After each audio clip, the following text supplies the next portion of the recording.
and that web is to store patients information. For example एक doctor है और doctor के यहाँ पेशेंट्स आते हैं, तो पेशेंट की इंफॉर्मेशन हम स्टोर करेंगे। तो मैं यहाँ पर एसक्यूलाइट पेशेंट ऐप बना रहा हूँ। यहाँ पर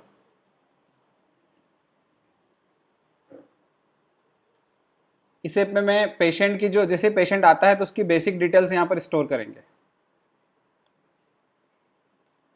तो पेशेंट की बेसिक डिटेल्स स्टोर करने के लिए हमें एक यूज़र इंटरफेस बनाना पड़ेगा। तो हम एक स्क्रीन बनाएंगे, पेशेंट का नेम, पेशेंट का एज, पेशेंट का जेंडर, पेशेंट को एक नया आईडी अलोकेट करेंगे।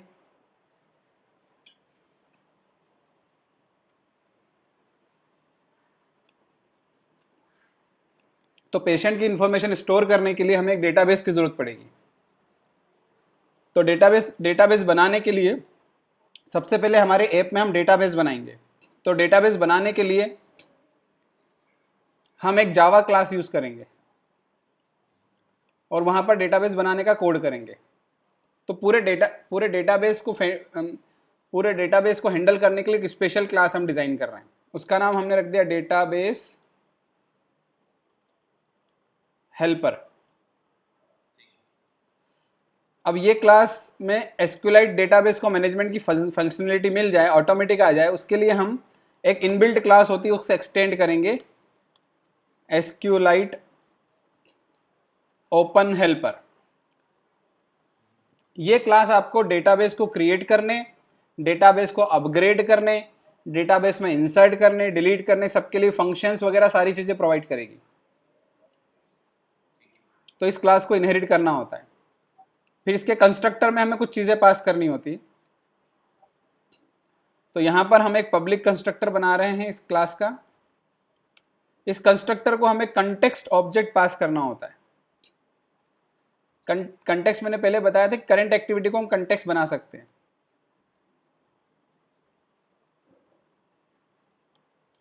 तो कंटेक्स्ट क्लास का एक रेफरेंस हमें यहां पर देना पड़ेगा और ये रेफरेंस इसलिए लिया क्योंकि इसकी जो सुपर क्लास है, डेटाबेस हेल्पर की जो सुपर क्लास है, उसको एक कंटेक्स्ट की जरूरत पड़ती है। तो जैसे अडाप्टर बनाते टाइम सुपर क्लास अरे अडाप्टर को हम कुछ डेटा पास करते हैं, वैसे ही हमें एसक्यूलाइट ओपन हेल्पर के कंस्ट्रक्टर में भी डेटा पास करना होता है। तो क्या क्या आर्ग्यूमेंट पास करने होते हैं मैं बता देता हूं आपको। ठीक है, तो यहां पर जो आर्ग्यूमेंट्स हमें पास करने हैं उनके नाम में वन बाय वन बता देता हूं। उनका एक सिंपल सा एक फुल वो है कि सबसे पहले कंटेक्स्ट, फिर डेटाबेस नेम, फिर कर्सर फैक्ट्री, फिर इंटीजर। तो मैं एक हिंट दे देता हूं आपको, हिंट दे देता हूं पहले कि क्या क्या आर्ग्यूमेंट्स है, क्योंकि वो याद नहीं रहेंगे, बस आपको लिख के रखना पड़ेंगे।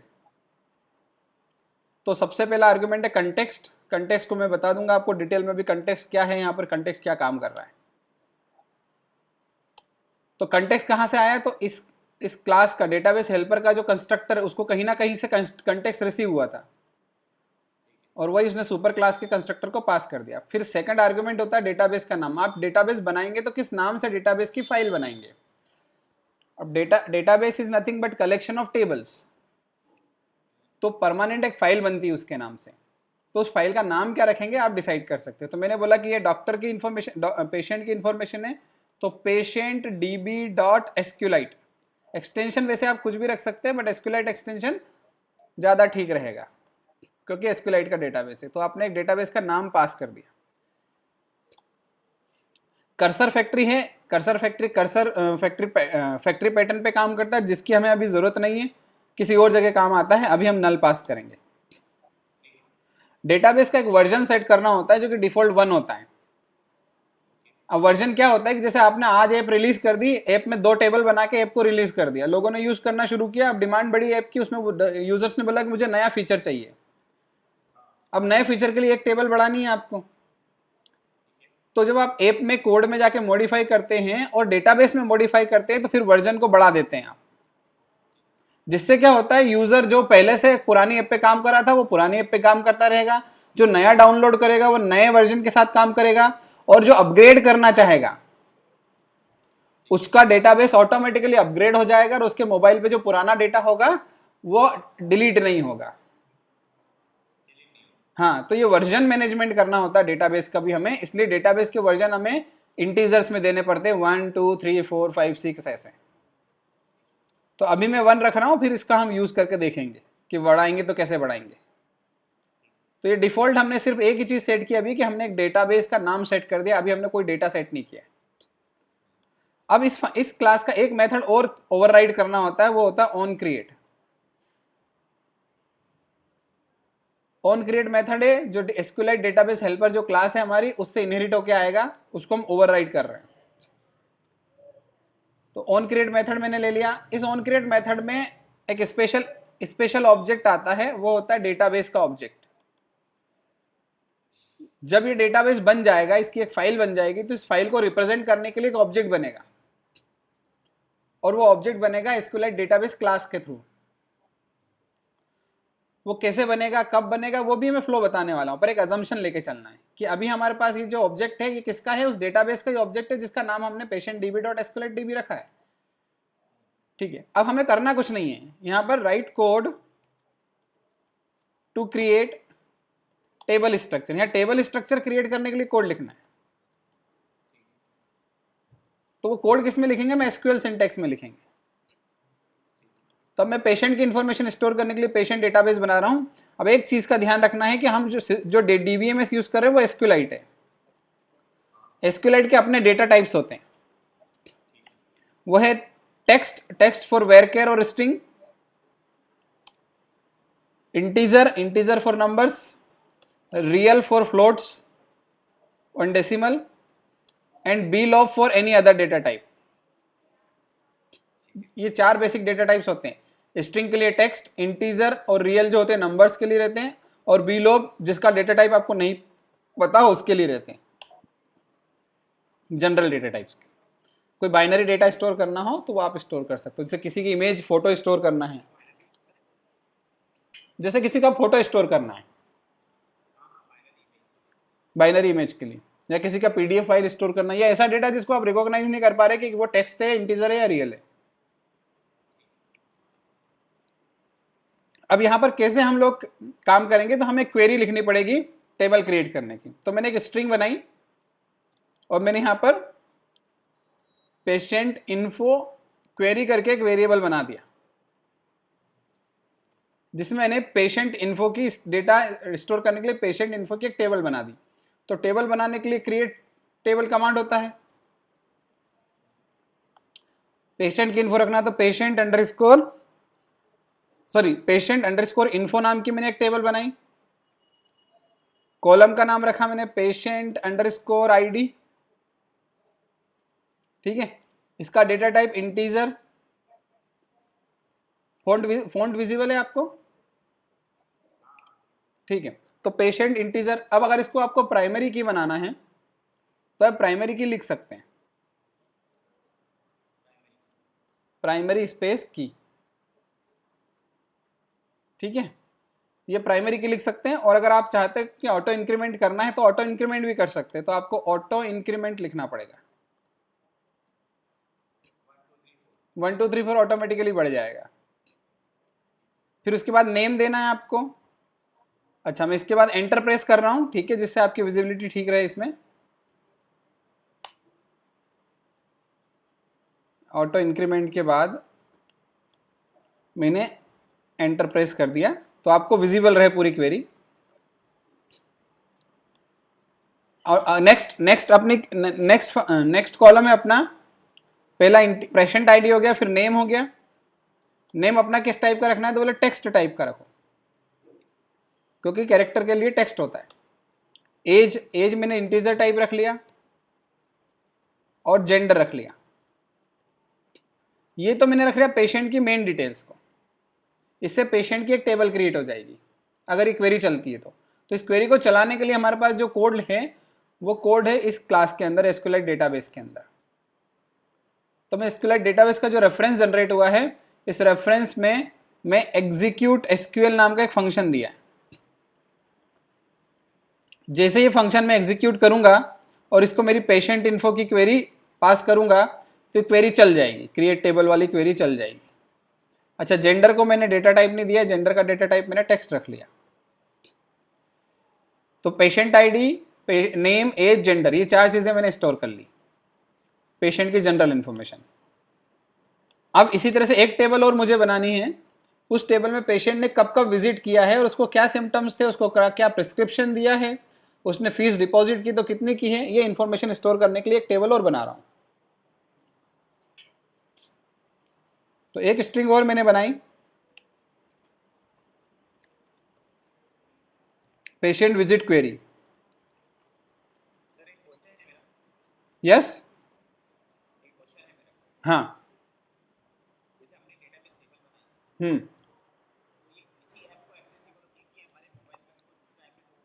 नहीं, ये जो टेबल बनेगी आपका जब ऐप मोबाइल पे इंस्टॉल्ड होता है तो मोबाइल पे आपकी ऐप को एक फोल्डर मिलता है जिसपे आप सिर्फ आपकी ऐप को ही राइट्स होते हैं।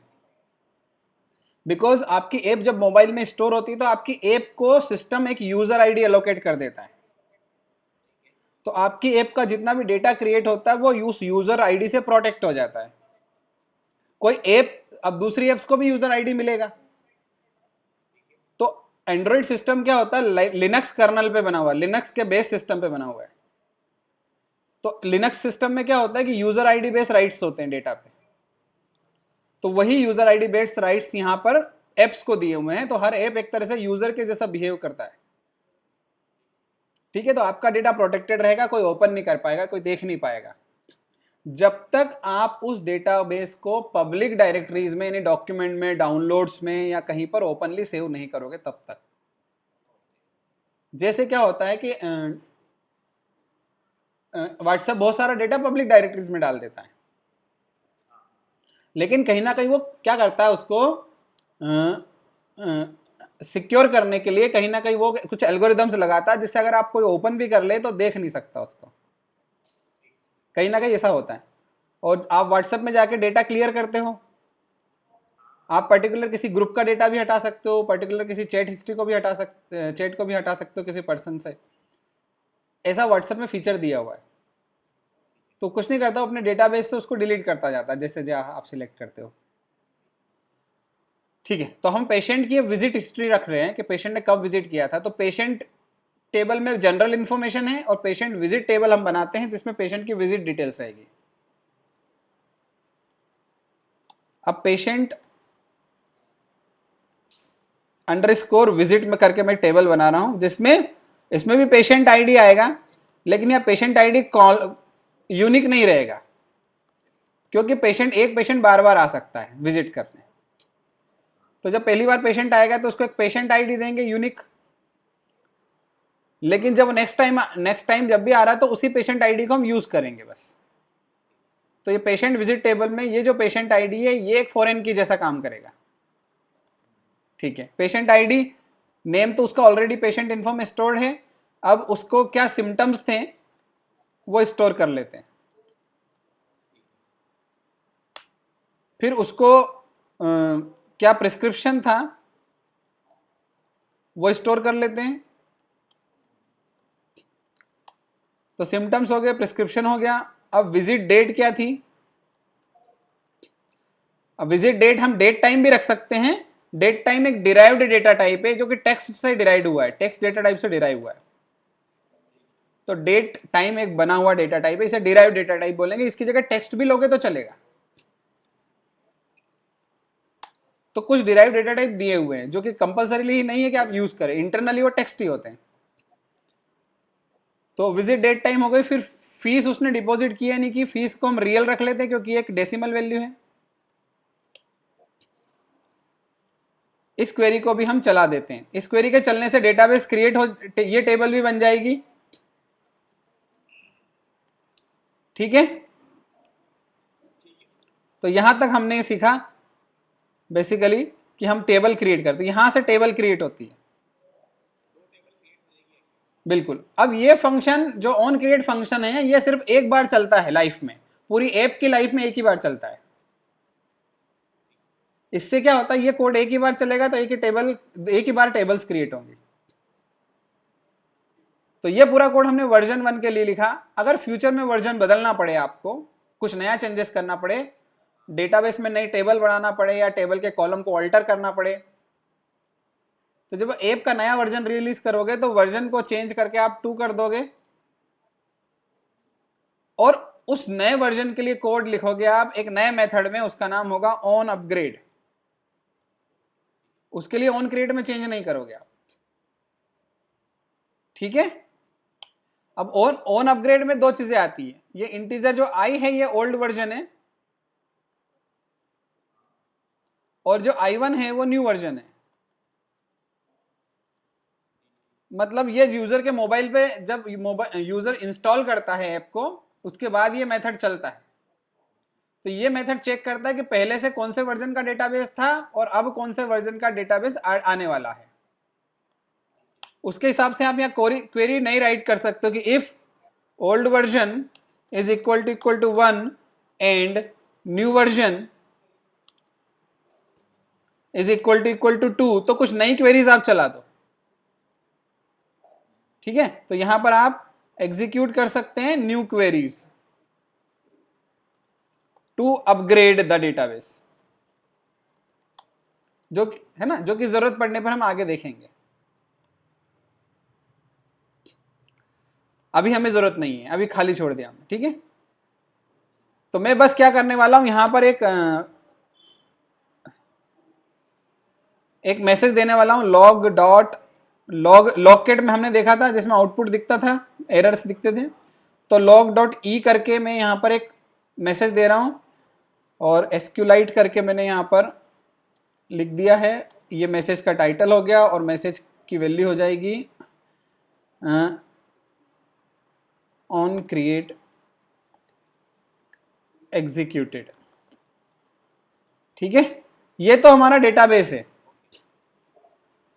अब इसमें डेटा इंसर्ट करते हैं, तो हम सबसे पहले पेशेंट की इंफॉर्मेशन इंसर्ट करने के लिए फॉर्म बनाते हैं।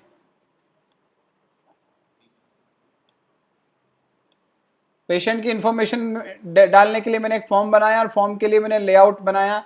लेआउट का नाम रख दिया मैंने, चूंकि पेशेंट की इंफॉर्मेशन में डाल रहा हूं, तो एड पेशेंट करके मैंने यहां पर एक फॉर्म बना दिया। इस एड पेशेंट में हम कुछ चीजें इनपुट में ले रहे हैं, थोड़ा स्पीड में मैं यहां पर करूंगा। Edit text, match parent, rape content, hint, enter patient name. Patient ID auto generated है।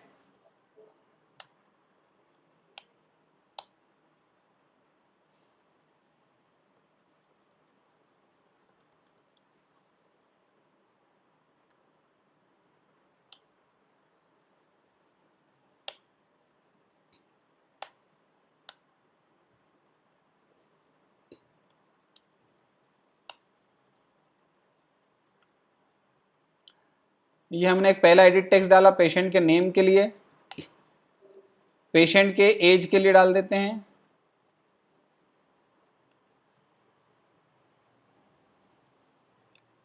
नेम हो गया, एज हो गया, और हमने पेशेंट की इंफॉर्मेशन रखी है, जेंडर रखी है,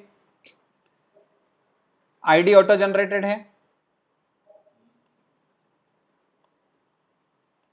जेंडर ले लेते हैं, जेंडर के लिए रेडियो बटन ले लेते हैं।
ये हो गया हमारा काम। अब हमने एक सबमिट बटन हम बना देते हैं, ये डेटा सबमिट हो जाएगा डेटाबेस में उसके लिए।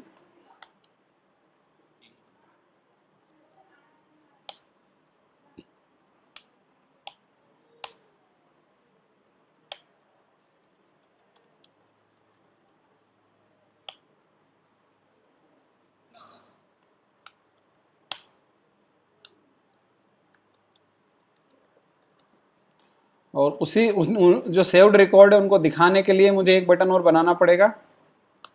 तो एक शो रिकॉर्ड्स करके मैंने एक अलग बटन बना दिया।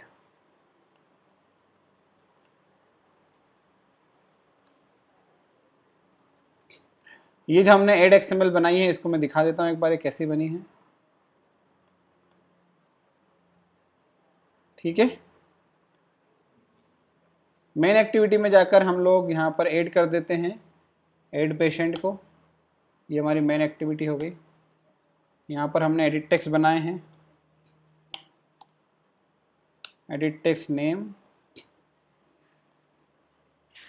Edit text age, radio button, radio male, radio female. दो बटन्स हैं, button save record, button show record. इनको फाइंड कर लेते हैं।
ठीक है, अब बटन के क्लिक पर हम ये डेटा को डेटाबेस में सेव करेंगे। तो बटन सेव रिकॉर्ड पे लिसनर लगा देते हैं।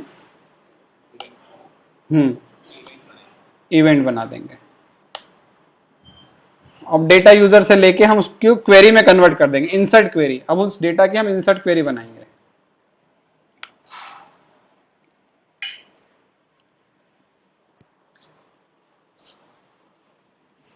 तो मैं डेटा उठा के वेरिएबल में रख लेता हूं, स्ट्रिंग नेम,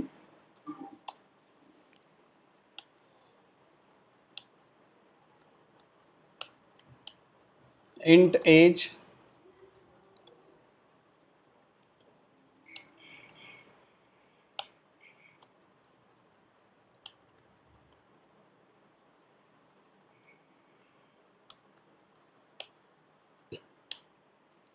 जेंडर के लिए एम्प्टी रख लिया मैंने। और यहां पर मैंने चेक किया if radio female dot is checked. अगर रेडियो फीमेल चेक्ड है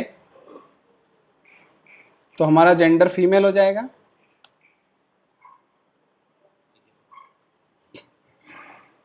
एल्स जेंडर मेल हो जाएगा।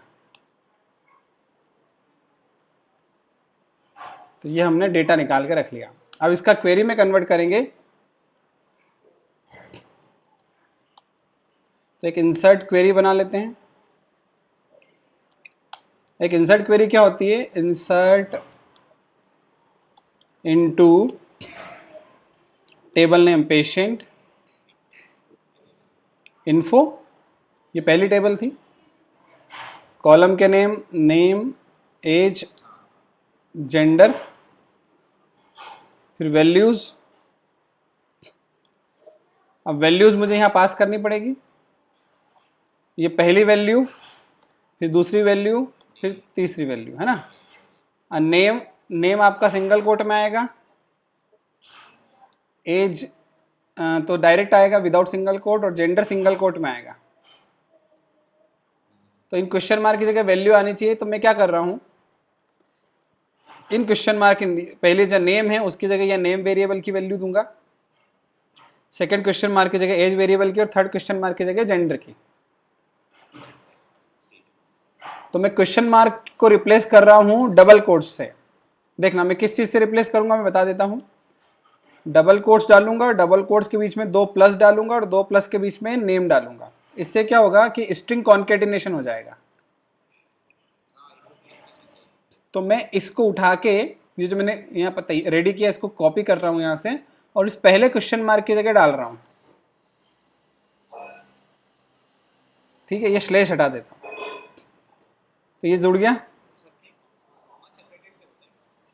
हाँ, ये कॉमा सेपरेटेड वैल्यू देनी पड़ेगी वैल्यूज के बाद। और ये जो कैरेक्टर टाइप डेटा है तो सिंगल कोट्स के अंदर आएगा, आसपास सिंगल कोट लगा दिए। तो ये हमारा एक डेटा यहां पर सेट हो गया। अब दूसरा डेटा सेट करना तो उसके लिए भी वैसे ही करना पड़ेगा। तो वही डबल कोट्स, और यहां पर क्या पास कर दूंगा मैं, एज। तो ये सिंगल, इस क्वेश्चन मार्क को मैंने रिप्लेस कर दिया इससे। ये एक्स्ट्रा स्लैशेस आ गए, इनको हटा देंगे। एज भी जुड़ गया, एज की जगह एक जुड़ गया।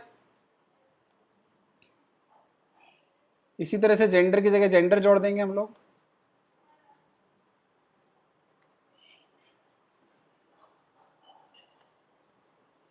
तो ये पूरा का पूरा कोड हमने कर दिया। मैं इसको थोड़ा न्यू लाइन पे ले आता हूं, आपको दिख जाएगा। तो ये एक तरीका होता है इंसर्ट करने का। ठीक है,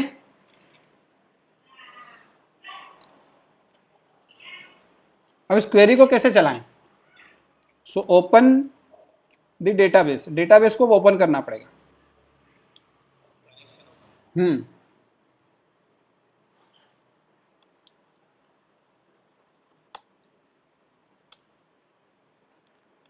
तो हमने जो क्लास बनाई थी डेटाबेस हेल्पर, इस क्लास का हम ऑब्जेक्ट बनाएंगे, और इसके कंस्ट्रक्टर को कंटेक्स्ट पास करना पड़ेगा। तो हम कंटेक्स्ट के लिए मेन एक्टिविटी पास कर देंगे। तो मैं डेटाबेस हेल्पर जो क्लास बनाई है उसका ऑब्जेक्ट बनाता हूं,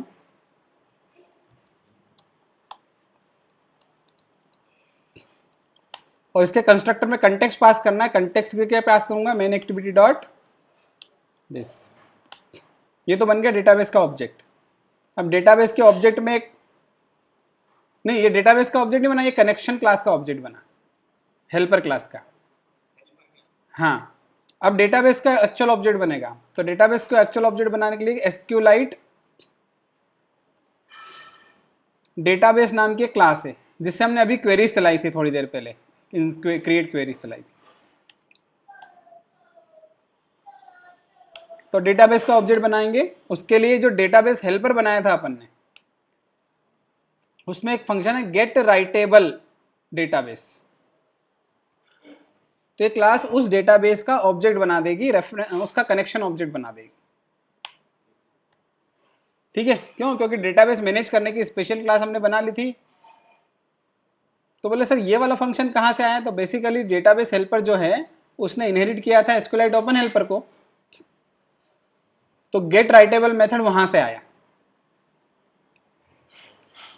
अब गेट राइटेबल मेथड हम जब कॉल करते हैं तो ये मेथड जब भी चलता है तो ये चेक करता है कि डेटाबेस एग्जिस्ट करती है या नहीं करती है। बहुत सिंपल सा है इसका लॉजिक जो है कि गेट राइटेबल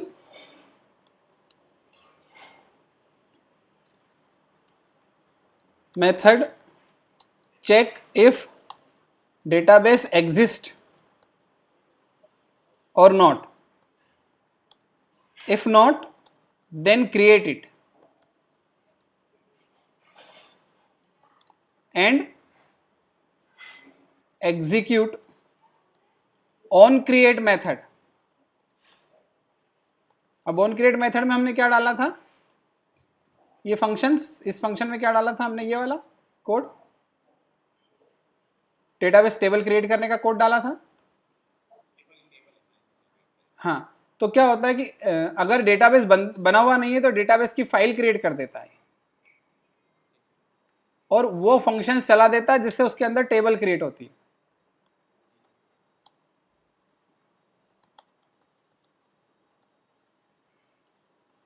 ठीक है, तो ये एक बार ही चलाएगा, लेकिन अगर डेटाबेस पहले से बना होगा तो कुछ नहीं करेगा, बस डेटाबेस को ओपन कर देगा। ठीक है, तो हाँ, ये वो जगह है जहां से डेटाबेस क्रिएशन स्टार्ट होता है।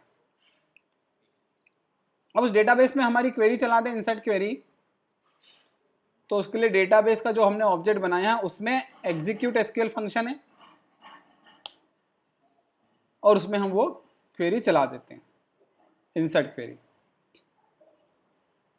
ठीक है, क्वेरी में कोई बग होगा, कोई प्रॉब्लम होगी तो हमें एरर मिलेगा।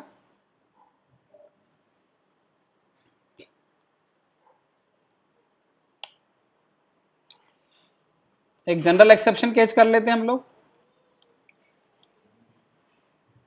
और एरर डाल देंगे। एरर हम टोस्ट में भी डाल सकते हैं।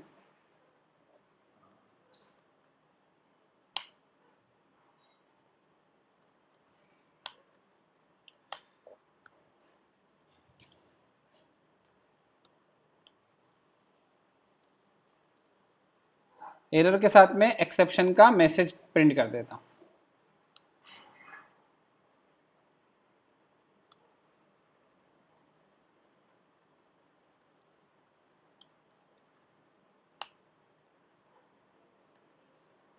यही मैंने शो फंक्शन भी कॉल कर दिया।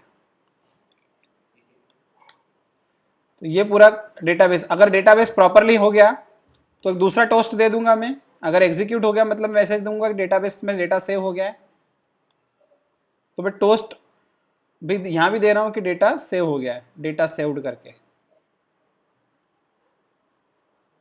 Patient info saved. ठीक है, इसको हम रन करके देख लेते हैं इतना।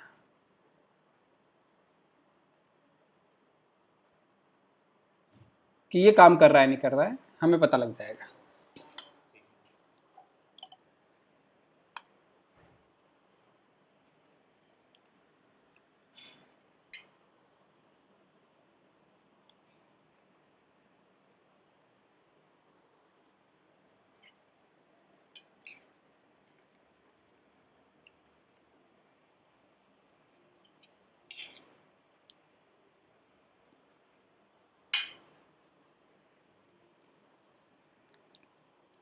सो मैं एक रिकॉर्ड क्रिएट करता हूं।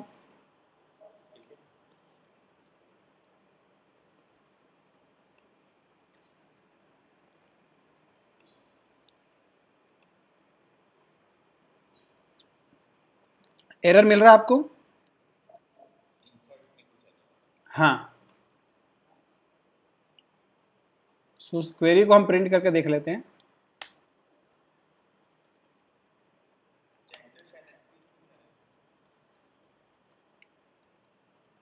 जेंडर नहीं, एम्प्टी नहीं जा रहा है, इफ लगा दिया ना हमने।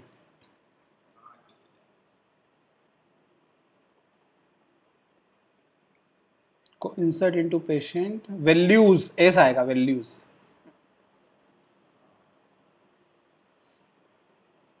यहां भी हमने सही लिखा ना? हाँ ठीक है, फिर भी देख लेते हैं क्या है एक बार फिर से।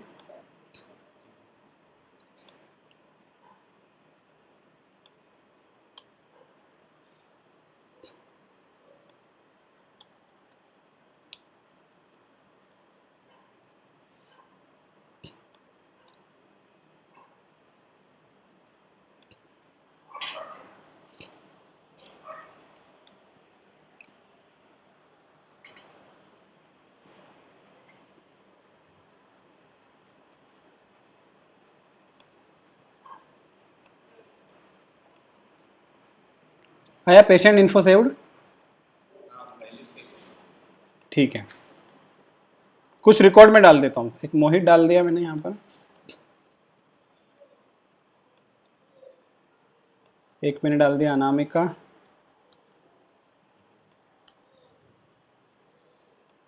सो ये 3 रिकॉर्ड मैंने डाल दिए। इन रिकॉर्ड्स को हम अगली स्क्रीन पर दिखाते हैं। तो सिलेक्ट क्वेरी हम फायर करेंगे।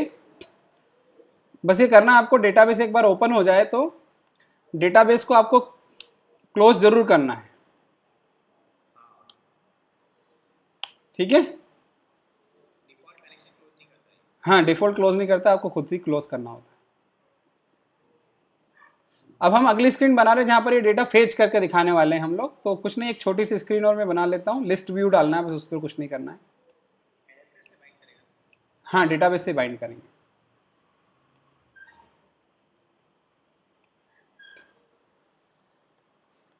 लिस्ट पेशेंट करके मैंने एक एक्सएमएल बनाया और उस एक्सएमएल में ओनली लिस्ट व्यू में डाल देता हूँ।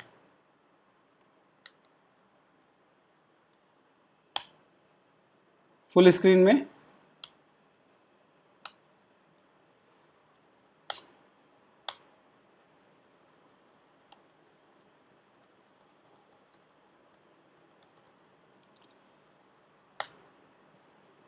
ये लिस्ट व्यू मैंने फुल स्क्रीन में डाल दिया। अब इस पर मुझे डेटा दिखाना है। ये लिस्ट व्यू मेरे पास आया। इसके लिए मुझे एक एक्टिविटी भी बनानी पड़ेगी।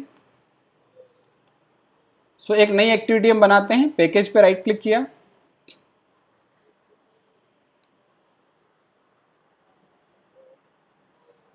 हेलो, हाँ, मैं पैकेज पे राइट क्लिक किया मैंने और एक न्यू एक्टिविटी बनाते हैं। एक जावा क्लास हम बना सकते हैं या फिर हम ऑप्शन ले सकते हैं एक्टिविटी में एम्प्टी एक्टिविटी। ठीक है, एम्प्टी एक्टिविटी ले लिया। एम्प्टी एक्टिविटी का नाम लिख दिया पेशेंट लिस्ट एक्टिविटी। एक्सएमएल मैंने बना चुका हूं तो एक्सएमएल को मैं जनरेट नहीं करूंगा, तो ये अनचेक कर दिया। हाँ, बस मैंने फिनिश कर दिया तो पेशेंट लिस्ट एक्टिविटी आपकी जनरेट हो गई। जब आप इस तरह से जनरेट करते हैं तो वो जो इन्फॉर्मेशन है वो इन्फॉर्मेशन मैनिफेस्ट में चली जाती है। मैनिफेस्ट में देखो एक नई एंट्री हो गई है वहां पर पेशेंट लिस्ट एक्टिविटी की। इसका ये फायदा मिलता है, खुद से मैन्युअली नहीं करनी पड़ती आपको। तो अब हम पेशेंट लिस्ट एक्टिविटी में कोड करते हैं और वो डेटा यहां पर दिखाते हैं।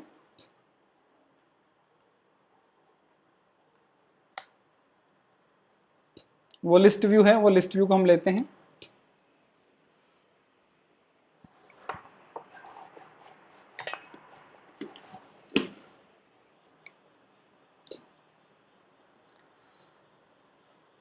एक लिस्ट व्यू डिक्लेयर कर देते हैं यहां पर।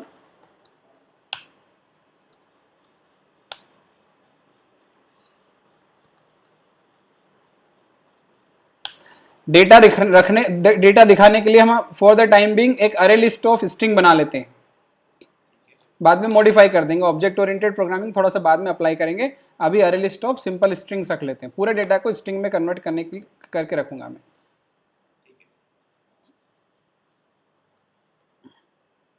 तो पेशेंट लिस्ट करके मैंने यहां पर बना दी।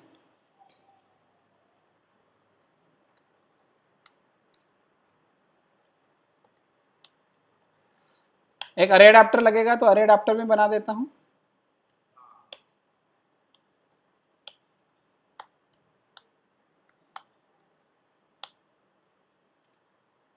ना सबसे पहला टास्क होगा उस एक्सएमएल को लोड करना जिसमें लिस्ट व्यू डिजाइन किया है। तो सेट कंटेंट व्यू से उस एक्सएमएल को लोड कर देते हैं।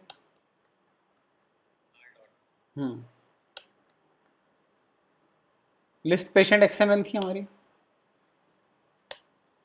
लिस्ट पेशेंट लेआउट एक्सएमएल को लोड कर दिया। उसमें लिस्ट व्यू है तो लिस्ट व्यू को इनिशियलाइज कर देते हैं। अब हम डेटाबेस से डेटा फेच करते हैं।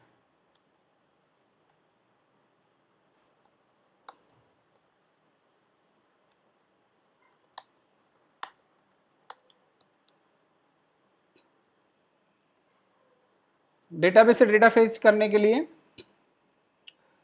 मेरे पास वही डेटाबेस को ओपन करना पड़ेगा।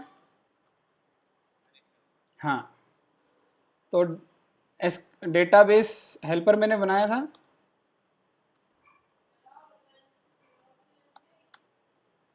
डेटाबेस हेल्पर का हम ऑब्जेक्ट बना लेते हैं, कंस्ट्रक्टर को हम करंट एक्टिविटी जो है उसका ऑब्जेक्ट पास कर देते हैं।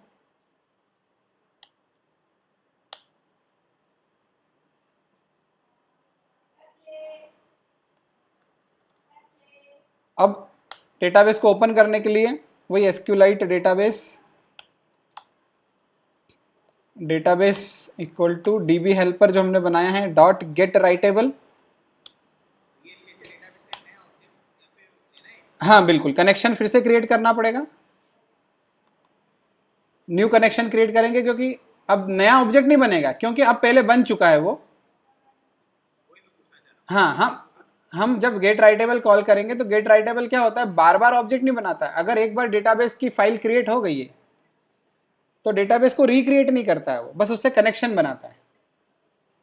तो कनेक्शन नया मिलेगा हमें, बस वो कनेक्शन तो क्लोज कर दिया था हमने।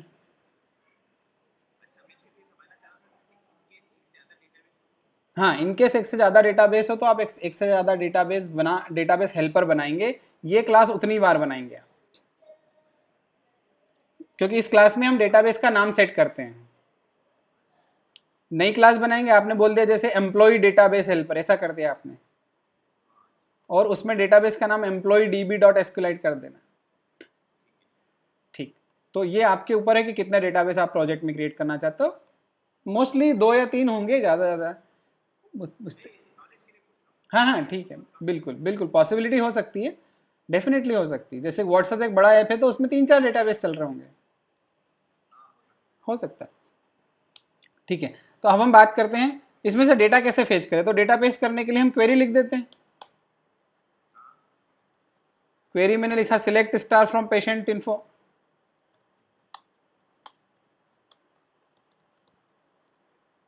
ये क्वेरी रन करने के लिए, अब ये क्वेरी हम क्वेरी को हम 2 कैटेगरीज में डिवाइड करते हैं, सिलेक्ट क्वेरी और नॉन सिलेक्ट क्वेरी। जिससे डेटा फेच होता है वो सिलेक्ट क्वेरीज है, और इंसर्ट अपडेट डिलीट जो होती है वो नॉन सिलेक्ट होती है। तो अभी हमने जो लास्ट टाइम जो फंक्शन कॉल किया था वो था एग्जीक्यूट एसक्यूएल। हाँ, वो क्रिएट, इंसर्ट, अपडेट, डिलीट, इनके लिए एग्जीक्यूट एसक्यूएल चलेगा। और फेच करने के लिए रॉ क्वेरी फंक्शन दिया है, raw query. Raw query function का जो रिटर्न टाइप होता है वो कर्सर होता है, डेटाबेस कर्सर। तो कर्सर होता है, कर्सर क्लास का हमें एक ऑब्जेक्ट मिलता है। कर्सर डेटा सेट बोल सकते हैं इसको, मल्टीपल रोज आती है। ठीक है, तो कर्सर क्लास का हमने एक ऑब्जेक्ट मिला हमें क्वेरी चलाने पर। क्वेरी हमें पास करनी पड़ेगी। यहाँ पर क्वेरी हमारी थी, क्वेरी हमने क्वेरी वेरिएबल में स्टोर कर लिया था। सेकंड आर्ग्यूमेंट नल में पास कर रहा हूं, जो अभी रिक्वायर्ड नहीं है। तो इस फंक्शन से हमें डेटाबेस मिल जाएगा, डेटाबेस के सिलेक्टेड रोज मिल जाएगी। सिलेक्ट स्टार फ्रॉम पेशेंट से पेशेंट की सारी रोज मिल जाएंगी। Get 1 row at a time. Hello, हाँ, get 1 row at a time. तो एक बार में एक रो निकालने के लिए आपके पास जो डेटा सेट होता है उसमें बाय डिफॉल्ट एक पॉइंटर मेंटेन होता है जिसे हम कर्सर पॉइंटर बोलते हैं। तो इसमें एक फंक्शन होता है move to next. Move to next हमेशा एक रो आगे बढ़ने के लिए होता है, 1 row at a time move करने के लिए। तो इसका रिटर्न टाइप बुलियन है, मतलब आप 1 रो मूव हुए या नहीं हुए। तो cursor by default row 0th row के भी पहले होता है, -1 पे होता है। जैसे आप मूव टू नेक्स्ट करते हैं तो आप करंट रो पर पहुंच जाते हैं, फर्स्ट रो पर पहुंच जाते हैं, फिर मूव टू नेक्स्ट करेंगे तो फिर नेक्स्ट रो पर, फिर मूव टू नेक्स्ट करेंगे तो फिर नेक्स्ट रो पर। ऐसे कर करके आप आगे बढ़ सकते हो। तो आप कर्सर की कौन सी रो रीड करना चाहते हो, एक एक करके आप आगे जा सकते हो। अगर आपको रो पोजीशन पता है कि 3rd रो पे जाना है तो आप 3 भी टाइप कर सकते हो। So basically move to next से आप 1 बाय 1 आगे बढ़ोगे। आप कर्सर की किसी एक फर्स्ट रो पर चले गए, गेट डेटा ऑफ करंट रो। अब उस करंट रो में जो डेटा था वो लेना है आपको। क्योंकि आपने मूव टू नेक्स्ट पहली बार कॉल किया है तो पहली रो पर चले गए, दूसरी बार कॉल करेंगे तो सेकंड रो पर चले जाएंगे। तो फर्स्ट रो पर आ गए, उसमें से डेटा निकालना है, तो कर्सर डॉट गेट फंक्शन दिया है।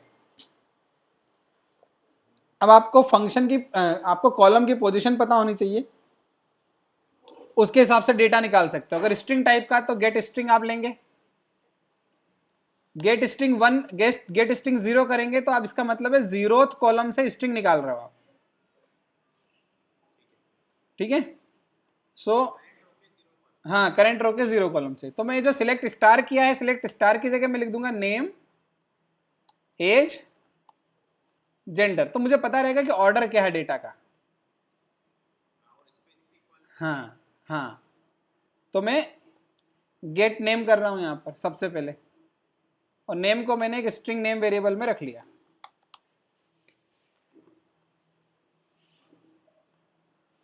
ठीक है, फिर मैं करूंगा यहां पर गेट एज। उसके लिए इंटीजर मुझे चाहिएगा, integer age, patient cursor dot get int position 1।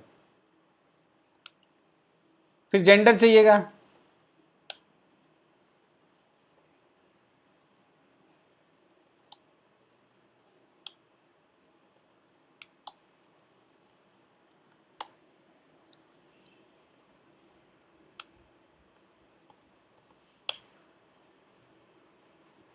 अब ये डेटा को कंबाइन कर लेंगे।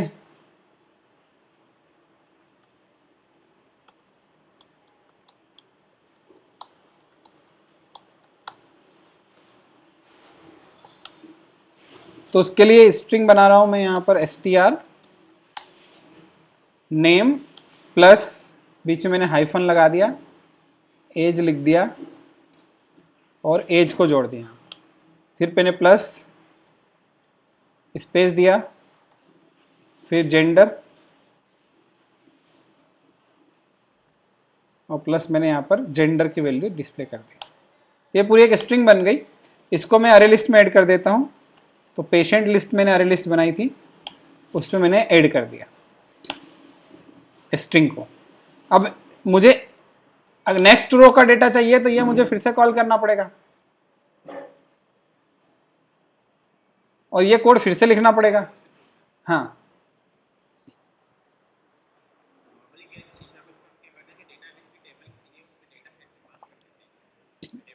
हम्म, हाँ जनरली खुद ही बनानी पड़ेगी, वो ज़्यादा ठीक रहेगा। पास करने का ऑप्शन ऐसा डायरेक्टली तो नहीं है, बट एक कर्सर अडाप्टर करके दिया हुआ है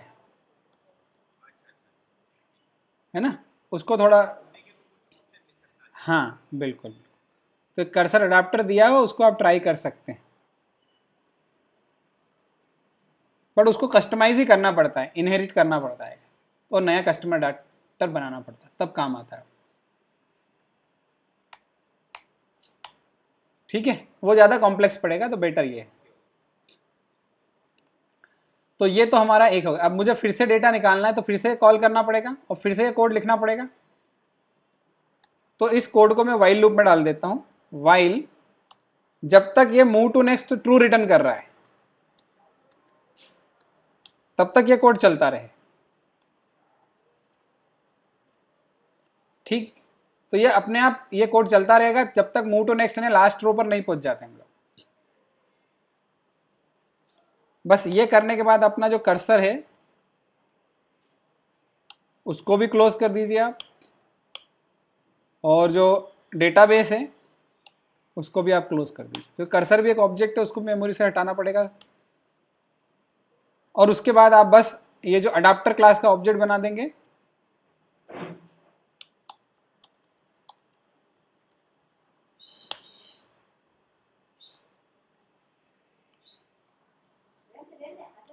ठीक है। और कंटेक्स्ट पास कर दिया हमने, यहां पर हम लोग पेशेंट लिस्ट एक्टिविटी में।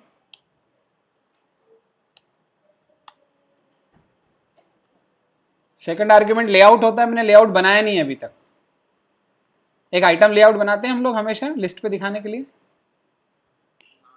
अब एक इनबिल्ट आइटम लेआउट बना हुआ है, मैं आज उसको यूज करके दिखा रहा हूँ आपको मेहनत नहीं करना है। कभी कभी आपको सिंपल डेटा दिखाना हो तो एक इनबिल्ट आइटम लेआउट है वो मैं बना रहा हूँ। एंड्रॉइड से आएगा वो, Android dot R dot layout dot simple underscore list item 1। एक एक्सएमएल ऑलरेडी बनी हुई है, एक लेआउट ऑलरेडी बना हुआ जिसमें एक टेक्स्ट व्यू रखा हुआ है, वो लेआउट का काम करेगा, आपको आइटम लेआउट का काम करेगा। बाकी आप पेशेंट लिस्ट पास कर दीजिए यहाँ पर, तो ये काम अपने आप हो गया। और लिस्ट व्यू में आप सेट अडाप्टर कर दीजिए।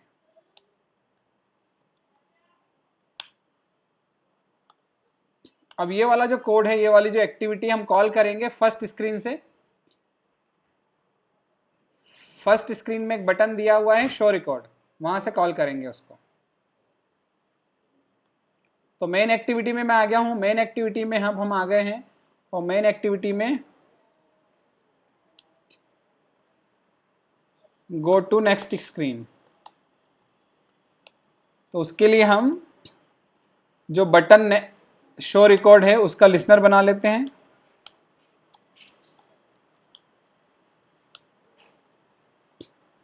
उसमें अब एक इंटेंट बनाते हैं।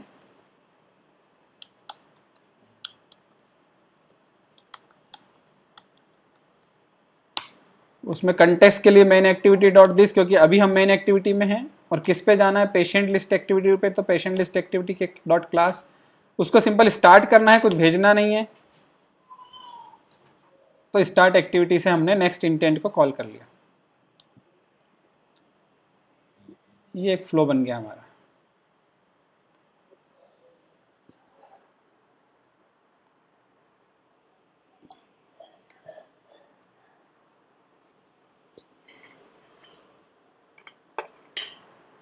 सो मैं स्क्रीन यहां पर आ गया हूं। अब मैं डायरेक्टली शो रिकॉर्ड पे क्लिक करूंगा, तो डेटा दिख रहा है आपको। अभी मैं बैक मोबाइल के बैक बटन से बैक कर रहा हूं। अब मैं फिर से नया रिकॉर्ड डाल देता हूं।